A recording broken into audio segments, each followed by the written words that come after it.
Hi, I'm Molly Barnes. Welcome to Art Inquiry. My guest today is Spencer Helfen, who has a wonderful, wonderful modernist gallery in Beverly Hills, relatively new. He's been there a little over 2 years. And the show he has now is California Modernist Women Painters. So I went by to see it, and I was absolutely enchanted by what he's doing. And then he's covering a period of art history in California that very few of us knew about or are handling. So, without further ado, Spencer.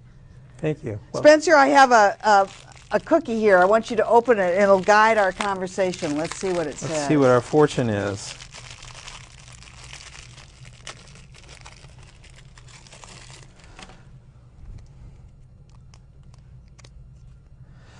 You are an individual interested in forward thrust and the future. Perfect, perfect. That is perfect. That's great. Now, how did you get started? You're a lawyer, and you were very involved in a law firm and doing your own thing. How did you get involved with dealing in art? You know, throughout my practice, I collected California Modernist art for 14 years. You're kidding, right from the beginning? Right from the beginning. When was the first time you knew you wanted to be a collector? Well, I started collecting art as a child. I collected lithographic posters from the First World War and things like that. You're kidding. No, yeah. I had an art interest as a boy. And I ended up spending more of my salary on art than any other single thing. And by the time I had developed a significant collection, I realized my interest in art surpassed my interest in law. So I took a couple of years off to think about it and plan, and I opened a gallery in June of 2003. And this is your first gallery? Yes. Well, you're obsessed with it. I can see that. And I think a lot of us start as collectors, and then the collection's too big for the house, so we become dealers. And there are very few partnerships that I can see in galleries, because we really have our own private vision of what we see and what we like. And so tell me about the show that you have there now. Well, first, tell us about modernism, for those of us who don't know, including me. What is the rough timeline of the word modernism? Well, the rough timeline would essentially start at the New York Armory Show in 1913, as far as America is concerned. Of course, it started much earlier in Europe, but that was when America was shocked into the notions of Cubism and the various other forms of modernism that the Europeans had developed. The only person I can think of from that show offhand is Marcel Duchamp, because he showed Nude Descending the Staircase. Absolutely, which the Ahrensburg ended up collecting and bringing to the West Coast. That, among other things, affected what West Coast artists started doing early in the 20s. But it was really Stanton Macdonald Wright, who returned from Europe and the development of synchronism that started the modernist movement here in Los Angeles in about 1920. And so modernism took a few more years to develop in California than it did in the West Coast, and it developed in a very different way. Why was Macdonald Wright considered such an innovator? Well, he and Morgan Russell were in Paris in the teens, and in 1915 they developed their color theory called synchronism, which was a way of use of color to impact emotion and the emotional impact on the viewer. And that was considered a very forward-thinking theory. And when he came back to the States, he applied it, and he taught it at the Art Students League in Los Angeles, and he had a lot of adherence to his style, and it affected a lot of other people in California. For example? Well, for example, there's a lesser-known artist named John Emmett Garrity, and he was a peer of Macdonald Wright, who came to Los Angeles from San Francisco to view a show at Barnsdall Park back in 1920. And Garrity was just amazed at synchronism, and he was the central proponent of synchronism in the Bay Area during the 20s and the 30s. And So this predated the abstract expressionist movement in New York with de Kooning and Pollock and Klein. Absolutely. In fact, traditionally, if you look at the major auction houses, they view modernist art as being the period essentially from the Armory Show through the Second World War. And then after the Second World War, they call it contemporary art. And that would be when the abstract expressionists came about, and de Kooning and Pollock, as you say. What is the Ashcan School? The Ashcan School is an early school on the East Coast that were interested in social realism and painting everyday life of people, maybe poor people, people in tenement houses, people living on the streets.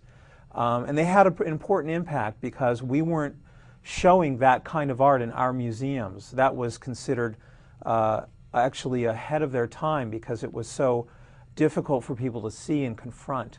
But it was an important school, and it was an important development in modernism on the East Coast of the United States. Now you're thinking of Sloan and Glackens and... Absolutely. Demuth? To some extent, Demuth, yeah. Yeah. Who are you thinking of when you say, because I think of the Ashcan School as having dirty laundry drying outside. Well, there's quite a bit of that, and that's exactly what you see. You see the tenements, and you see people living out of their balconies in poor parts of New York City. Well, it goes along with the show at the Amundsen now by Kingsley, Dead End, you know, where they've replicated the Lower East Side and the tenements on the East Side, and actually put water in the orchestra pit to to simulate the East River. So I think there's a return to the kind of art that you're talking about. It seems to repeat itself every 50 to 70 years.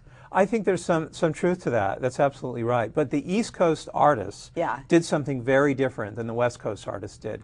You have to remember that, you know, from the gold rush on, we were a pioneering state.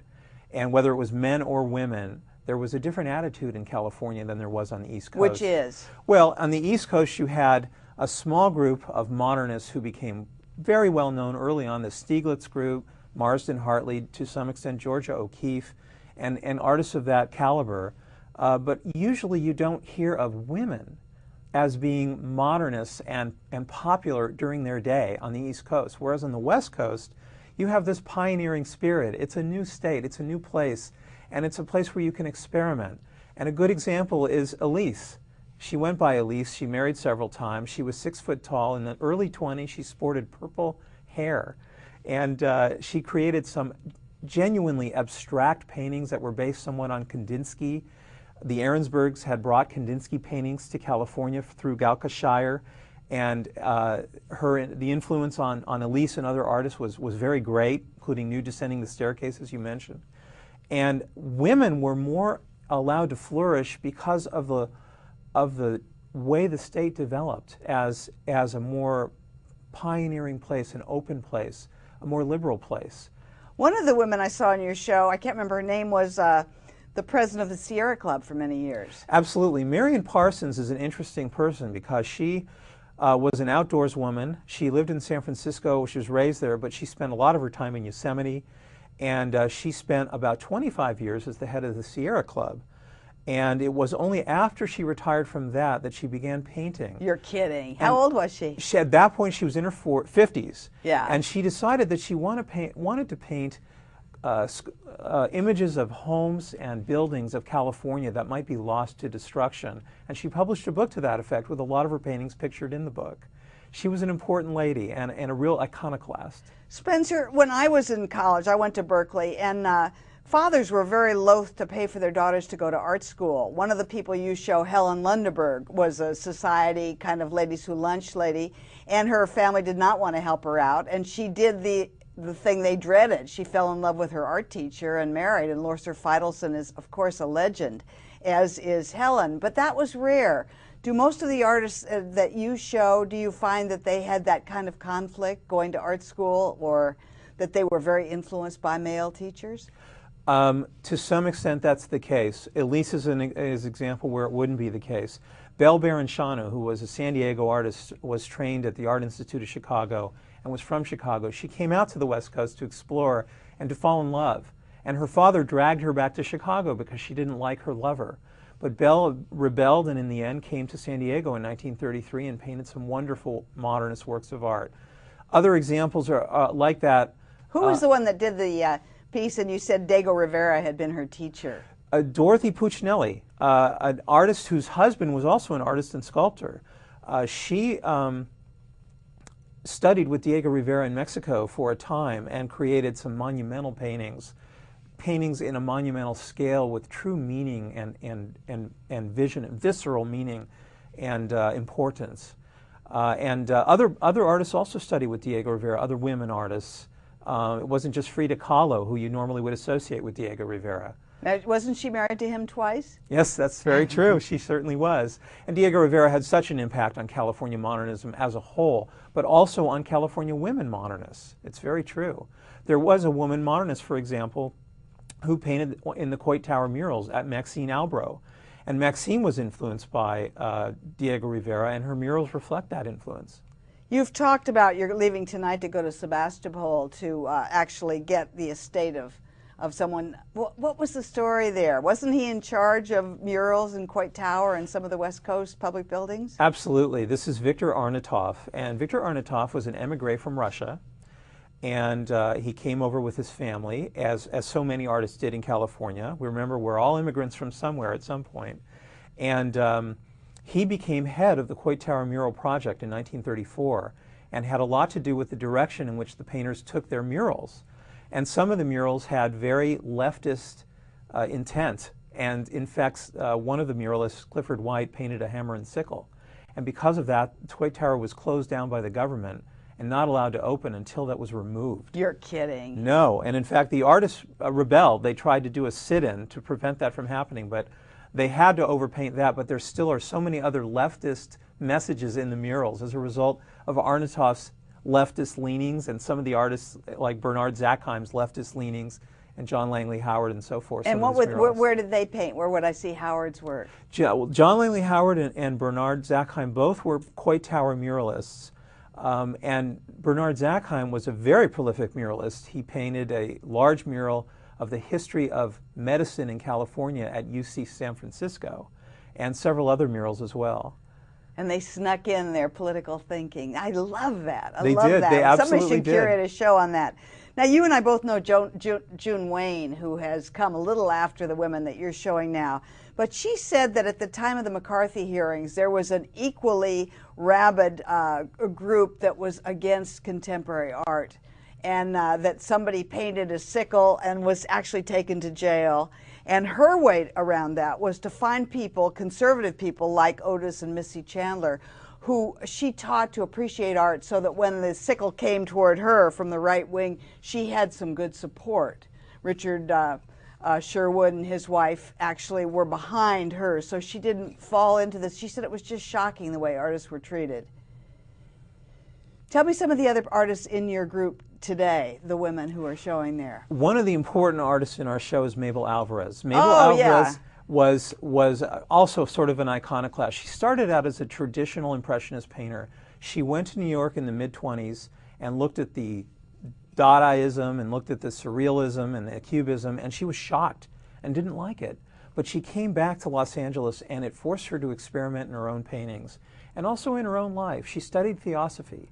Theosophy is the idea of self-regeneration and knowledge and inner peace.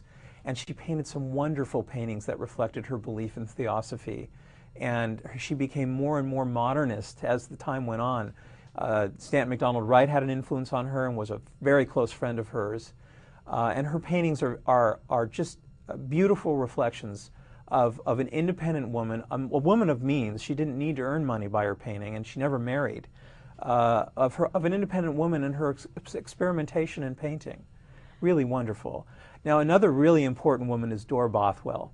Dora Bothwell started out in the 1920s painting images, for example, of her trips to Samoa, where she went out on her own as an independent woman in 1927-28. In the early 30s, she married a sculptor named Donald Horde. And she decided to divorce him after only a year because he refused to participate in the household duties. She thought it was an unfair relationship, unfair. She's absolutely right.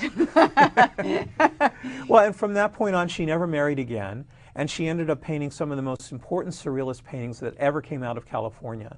And she was an iconoclast, ahead of her time, and a very strong personality, and a great artist.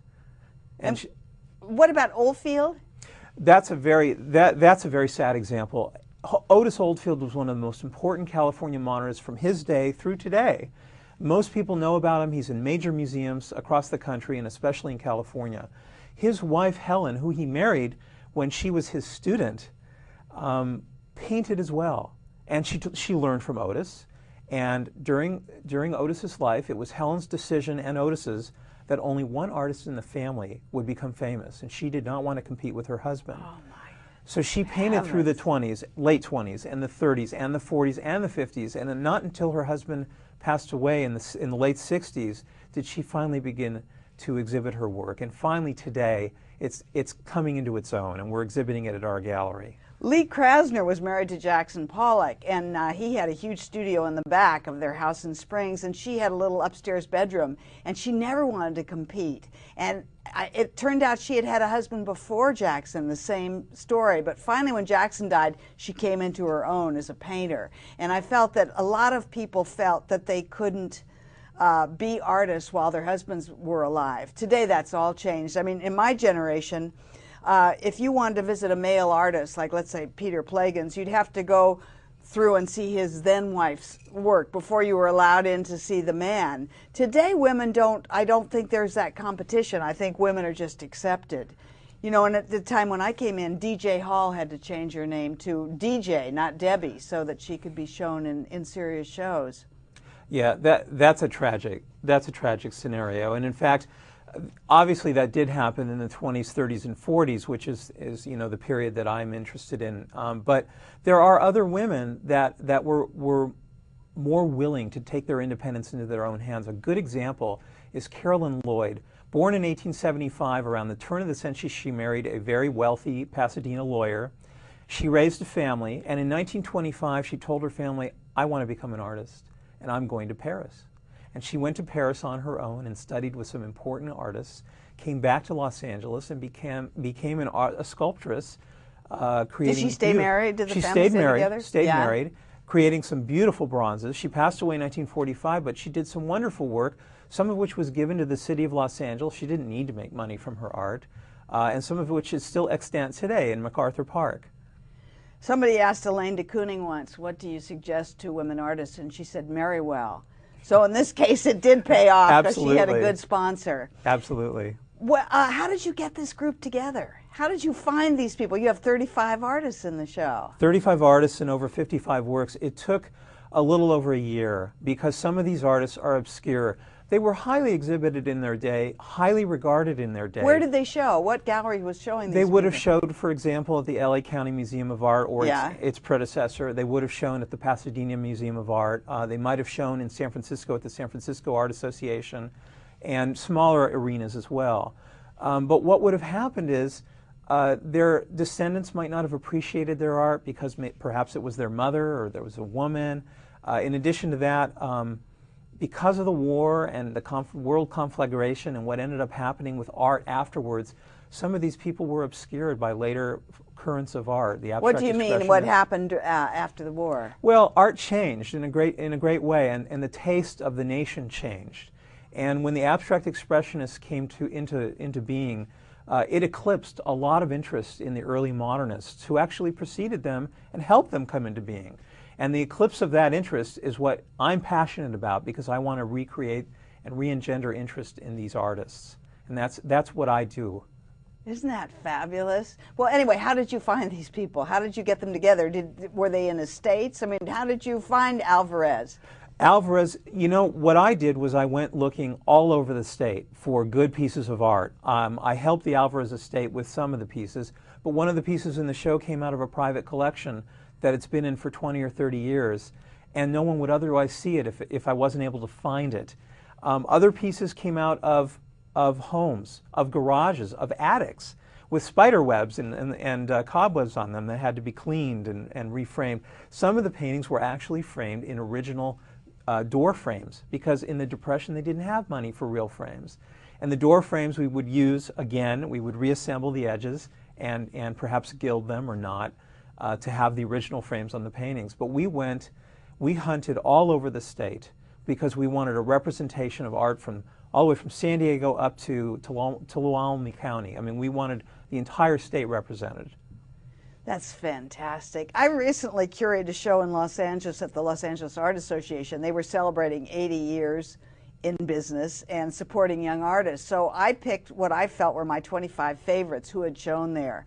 And two of the people who have been the most popular in the show are Lilian and Helen Lundeberg. Can you talk about them at all? He had Absolutely. a show on Channel 4 for years teaching people how to draw and how to paint. That's right. That's absolutely right.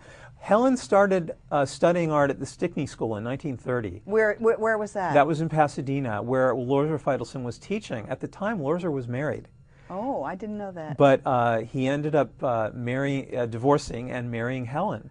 And in 1934, they developed what they called post-surrealism, or neoclassicism, which was their ideal of surrealism, to use classical elements and to have your mind understand the classical forms that were included in their surrealist paintings.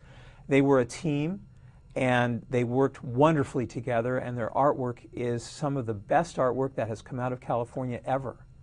Well, it's so in the future, and yet they've been gone for a while. It's very, very minimal, but just absolutely wonderful. It is. As time went on, Helen and both Lilian became more interested in the less complicated art. Yeah, and they painted exactly. They painted forms and without images.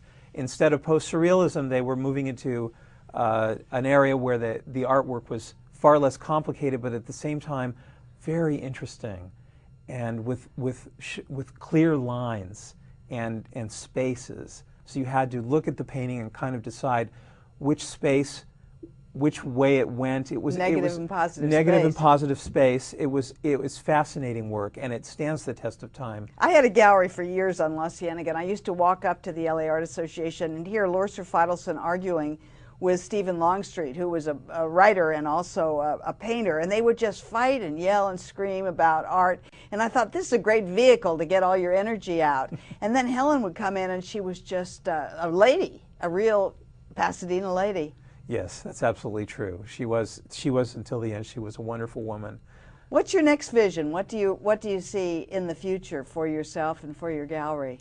Well, we want to continue promoting the art of the modernist period in California, because this is our 8th exhibition of California Women Modernists, and it's gotten a great deal of interest because people didn't know there were so many women active in California in the 30s and the 40s. But we're going to do a retrospective on Victor Arnautoff, who at the end of his life, he had taught at Stanford University for about 15 years. At the end of that time, his second wife passed away, and he moved back to Soviet Russia. He was a communist, and he had held those sympathies throughout his entire life. So, I mean, what an interesting man, and his art reflects some of his interests, social realist art and Depression-era art that shows you the downtrodden and things that people found hard to see at the time. But he was so highly regarded. Spencer, do you think that art can have a political influence on people?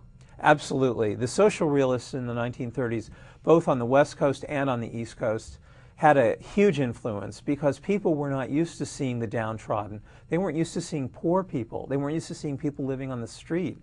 But that was what was going on during the Depression. Dorothea Lange photographed it. I mean, these are the things that people needed to see. And Thomas Hart Benton, would you put him in that category? To some extent, but Thomas Hart Benton was more of a optimistic modernist. Yeah. He didn't do quite as many social realist paintings, but he certainly was during that period, and he was a very influential artist.